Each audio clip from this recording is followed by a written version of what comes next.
there, it's Kevin with RogueDeckBuilder.com here with a video on the Modern Horizons and the leaks that were just leaked a few days ago. First of all, I want to get the elephant out of the room with the ethical or morality of talking about leaks, which I think is just absolutely ludicrous. Once a leak is out, it's out. It's going to flood the internet regardless if content creators are going to talk about it. So there's a Twitter storm saying that as content creators, you should not participate in leaks. This is out there. We need to talk about it. It's public information, and putting your head in the sand is not going to do anything about it. Now, you can make the argument if you are the source of leaking, that is bad, and I agree. You should not be leaking cards. Whoever leaked this card should be found and punished. They should lose their WPN for this if it was a store that got this material early and leaked it. So if there's evidence for them, I'm all for that person not being able to participate in Magic the Gathering henceforth. However, once it's out, and we need to talk about it. So in this video, I'm not going to focus too much on the financial aspects of the Astral Drift and Flusterstorm that were leaked. I'm going to talk more just about the signals that this is giving for Modern Horizons. If you want more of a market breakdown, I'll probably be doing this over at my second channel, the Rogue Market. All right, so let's get into this. So first of all, let me preface this with saying that I've never seen so much rabidness towards a set that I have Modern Horizons. I have pre-sold every single box that I get for the first wave of Modern Horizons, and I could probably double that with people that want to order from me. I haven't seen this sort of fervor for a set since Modern Masters 2017 or possibly even Ultimate Masters, and I think people are jumping the gun on the set. The 4 spoiled cards, I would still make the assessment that these aren't that great of cards, especially for a buy a box promo and a release card, I think is what this one's for. I wouldn't say that these are the cards that are going to be selling the set. This is also a print-to-demand set, so this is very similar to Battle Bond and Conspiracy, and people look back at both of those sets with rose-colored goggles. When Conspiracy 2 and Battle Bond came out, yeah, there was some initial Battle Bond, especially because of doubling season, but if you really focus on like Conspiracy and Conspiracy 2, there wasn't a huge demand for those sets. It actually, the Conspiracies too, especially, people were worried about the second wave that came. It was print demand. As many people wanted the set, were going to be able to get that as long as demand was there. Battle Bond was somewhat in the same position. They did multiple waves of Battle Bond. The first one was very, very successful, but the second 2 waves took some time before people really realized that this was an investable set, because the printing of the demand actually stopped, and therefore the printing actually stopped of Battle Bond. And then people actually realized, wow, this is actually a very investable set with what's contained in it comparatively to the supply. I actually think the Ultimate Masters had a lot more to do with Battle Bond not getting another printing, and then took away the supply that inevitably would have entered in the market if something like Ultimate Masters didn't come out. So both Conspiracy 2 and Battle Bond, people are comparing Modern Horizons, so they're going to sink a lot of money into it, and then years down the road, it can be worth a ton of money, which I don't think is necessarily a bad strategy. I've always been under the kind of the school of that I want my money working for me now. I don't want to wait 3 years for something to, go up in value. We have other market experts or YouTubers that will brag about their investment in a particular set that took 3-4 years to go up. And sure, it's gone up now, but that's 3 years of stagnation that a set hasn't been working for you. So in that, under those, that sort of umbrella, that is where I am trying to convince people to be cautious about Modern Horizons and maybe, take a breather with the set. This is print to demand. It's not a master set. It's not a limited set like a masterpiece set. So this set is going to meet the demand for as long as there's going to be demand for it. And if anything is a signal of how much they're going to print of the set, that it is selling through the roof. And I don't think Wizards is going to stop printing this, as it is just the cash cow on the first couple waves, and it's just going to lead to an overprinting of the set. So anyway, that's the first thing with the demand of Modern Horizons. The second being, I don't think that the knowledge that we have with Modern Horizons is a good sign of what's going to be contained in it. If we've learned anything from Wizards of the Coast, they are being very stubborn about their reprint equity. They are saving the Jace the Mind Sculptors and for either master sets or masterpiece editions for like the newest set for War of the Spark. Commander 2018 and the Challenger decks were both dismal as far as reprint equity concerned compared to their predecessors, the ones before them. And it feels like the Wizards is stepping back on that. They want to have their big cash out days for the master sets. I know they've said that they aren't printing master sets for a while, but I definitely think that once they hit that equity level, they will be doing more Ultimate Masters type sets. So I don't think Modern Horizons is going to be that particular set that's just going to knock your socks off and going to have the equity that is going to be able to justify investing in these booster boxes. I think this is going to be another negative EV set. So comparatively what you're going to be able to get this at, you're not going to be able to get your money back by cracking the booster boxes. So anyway, with that out of the way, let's actually talk about the cards and why I've come to that conclusion. So the cards that have been spoiled have been these 4 cards: Sarah the Benevolent, Cabal Therapist, the Astral Drift, and Flusterstorm, with Flusterstorm being the best card out of the set. That's also going to be the buy a box promo, so the only way you're going to get the Flusterstorm is from the initial buy a box. Usually game stores get, between, like, I would say between 25 and 100 of these, depending on the level that they're at. The other 3 cards are big unknowns. Now, we've talked about Astral Slide. People wanted Astral Slide reprinted in for Modern, and this one is a little bit better and a little bit worse than Astral Slide. It doesn't trigger, so let's pull it up here. So this one doesn't trigger off of anyone cycling the card. It only triggers off of you cycling the card, and you can actually cycle the Astral Drift as well.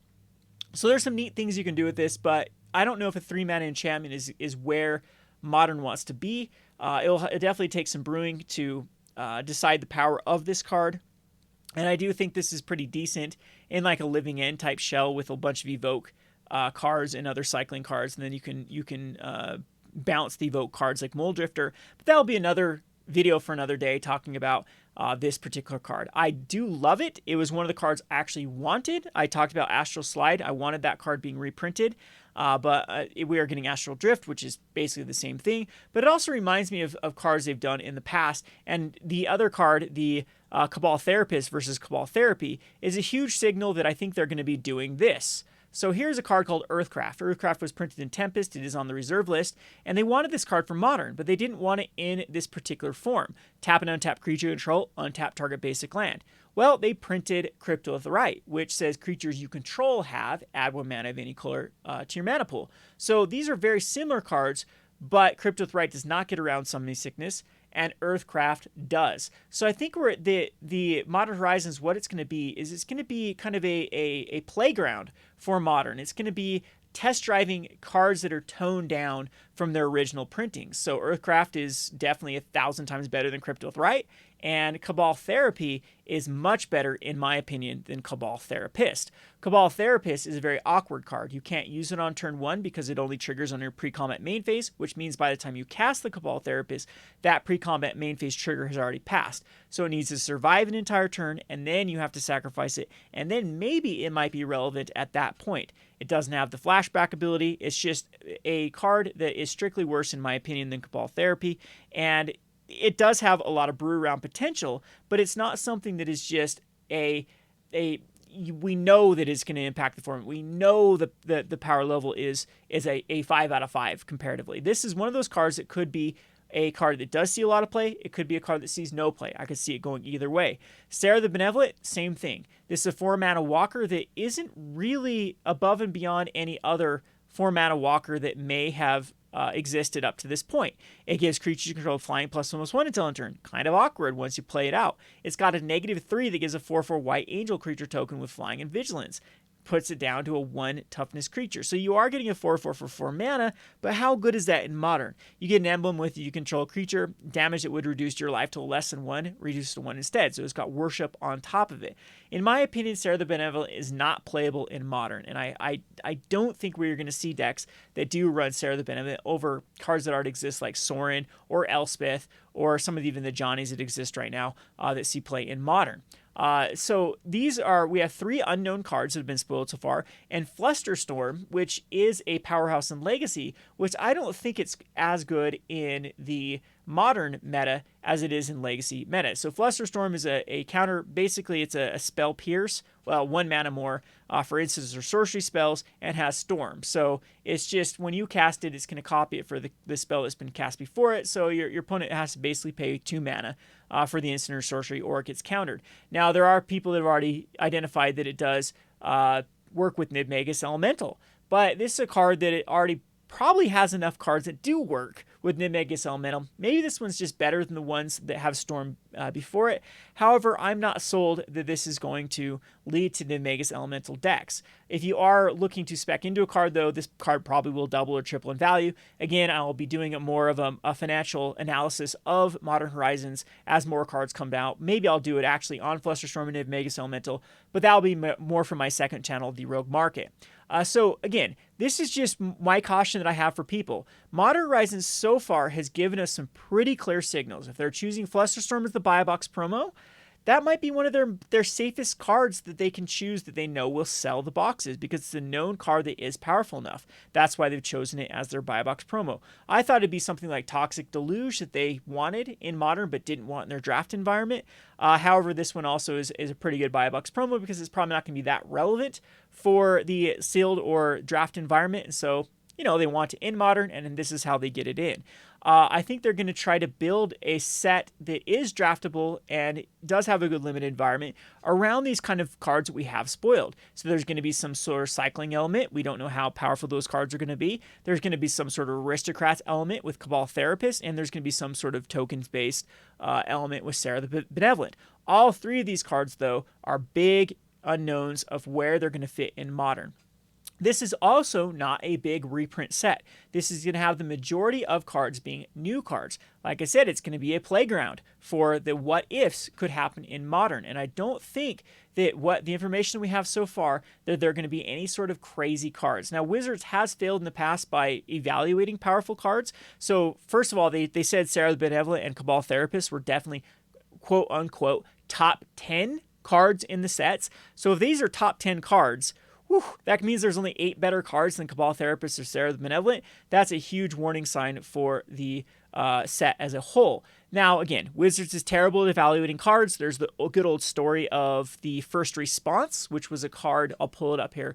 First Response was a card in M15, and they were so worried about this card just warping the meta that they designed a bunch of cards around First Response. So they added us a bunch of basically token removal or go wide removal in the format for M15 and all the sets around it. And I believe, if I remember correctly, Siege Rhino was rebalanced because First Response was just absolutely warping their test meta. So Siege Rhino went from a 3-4 without trample to a 4-5 with trample to get around First Response. So you can tell that Wizards has never been the greatest at evaluating the power level of cards. So there could be a card that they think is innocuous that does mess up Modern, and that could actually lead to the kind of the drive of the sales of Modern Horizons. But I think it would take multiple cards to really birth new archetypes in the format to make this a knockout of the park, or to justify kind of the fervor that we have for the pre-orders of this set. I think this is just going to be more on the lines of Battle Bond, more on the lines of Conspiracy. It's going to be a test drive. It's going to be cards that they know are just on the verge of the power level, but nothing too crazy. So again, that's my predictions for Modern Horizons. I preach caution with people. I think people should wait for more spoilers, and they should definitely keep in mind that this is a print-to-demand set. This could have a lot more supply, in my opinion, than both Conspiracy and Battle Bond. And it's going to cost more, which is also going to affect these cards being able to hold the values that they have. They can hold a little bit higher than maybe Battle Bond and stuff like that. But still, it's going to be very, very tough for a print-to-demand in-stock set to have a positive EV for quite some time. So, yeah, I think that if you want a box to have fun with, it looks like they are going to focus on a limited environment. They are going to be doing this for pre-release, going to be either drafted or sealed, which is, that's an awesome experience. However, if people are, it still just doesn't justify the craze for this particular set. We'll keep our eye on the Modern Horizons, but with the information we have, I would definitely be cautious about this set. Definitely be cautious. So the one thing I should think you should keep your eye on, though, is I think this is the beginning of a new era for where Modern is going to be. So if they're going to print cards like Flusterstorm and Astral Slide basically in the format, I think that they are trying to up the power level of Modern, and give us another bridge between Standard and Modern. So I'm thinking they will be announcing a second Modern, a Modern 2.0, in the coming months. I don't quite think it's going to be at the same starting point as Frontier. I'm still thinking it's going to be Shadows Forward, because that's what they got programmed in on MTG Arena. I think that's a good starting point for the there's no fetch lands. There's a lot of problematic cards like Thoughtseize that aren't available, that they definitely don't want in the format. Yeah, there are some busted cards, Shadows Forward. We still have to deal with Kaladesh that seem to be a block that's on a power level of its own, and maybe Energy will have to be dealt with in the form of pre-bans. Who knows? I do think that if that format is coming, though, and I think that MTG Arena is the driving force behind that. Anyway, I hope you enjoyed this video. There isn't a lot to talk about as far as, last but not least, about Astral Slide. I don't know, a few quick picks. Living End seems kind of interesting with the Astral Drift. A Living End with the cycling, and then cards like Evoke, like Mole Drifter. I think that that's where Astral Slide's seen play, is mainly with cards like Mole Drifter that have a quick way to get into play, to be cheated into play, and then a quick way to flicker them so that they can stop their evoke or their sacrifice into turn type abilities. So be looking for some sort of deck around Living End with the Mole Drifter. Also, like the combo that I've seen too is then you use the suspend card.